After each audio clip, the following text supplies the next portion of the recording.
I'm not happy that I'm doing this video, but I have to because I see that it's very, very important and necessary that I do this. And how I wish that at this point, those Nigerians that are playing this tribal game should begin to learn their lessons and get focused.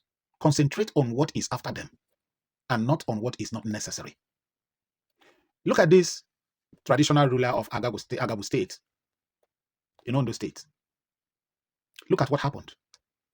Look at how this traditional ruler was unalived. By who? Look at where this thing is getting me worried so much. It's on the ground that the people that are doing these things are not making noise. They are not talking. They are not talking trash with anybody. They are not saying, oh, this tribe is our problem. Oh, that tribe is our problem. They have an agenda. The agenda they have focused on. But one other thing that gets me worried here is that they have come to study the mentality, the attitude of all the tribes in Nigeria and know where their focus are and where their interests are. And they know that these tribes can be distracted easily. That these tribes can, can be forced into fighting each other unnecessarily. Then losing focus on them, allowing them to carry out their missions successfully. And they have been doing that in Nigeria. And they have been succeeding. Now, why am I saying this? I am saying this to call the attention of the Yaribas, who are busy playing tribal games. They are making all the noises in the social media everywhere that their problem is tribe. They are busy fighting the Igbos. But look at what is happening. Look at the one that took place in Kwara State a few days ago.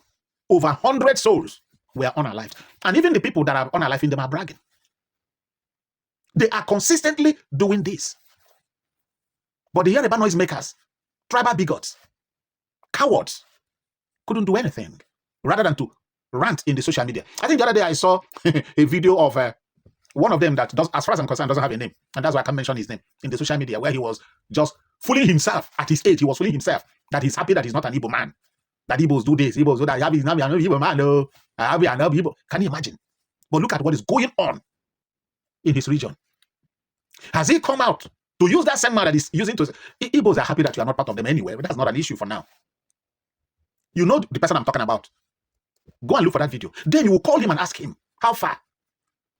No, how far? See, the reason why these people have not really taken over Nigeria before now, the reason why they have not taken over Nigeria completely is because of these Igbos. If you don't know, let me tell you.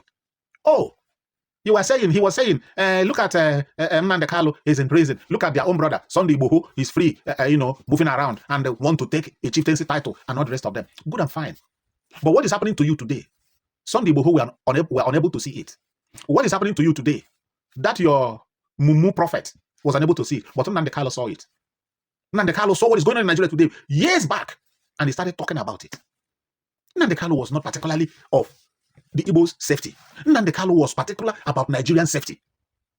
He will talk about the indigenous Hausas. He will talk about you, the Yaribas. He will talk about the Igbos. He will talk about every tribe in Nigeria, how every tribe in Nigeria should be protected. He was announcing it, telling Nigerians what is coming to them. He wasn't particular about the Igbos. But you guys refuse to pay attention. You guys refuse to listen because of the hatred you have on the Igbos. I'm not happy that a traditional ruler, for that matter, should be unalived under such circumstances, which is a taboo in our custom and tradition, in the culture of Africa. It's a taboo. Who are you to even argue with the king? How much more laying your hands on the king?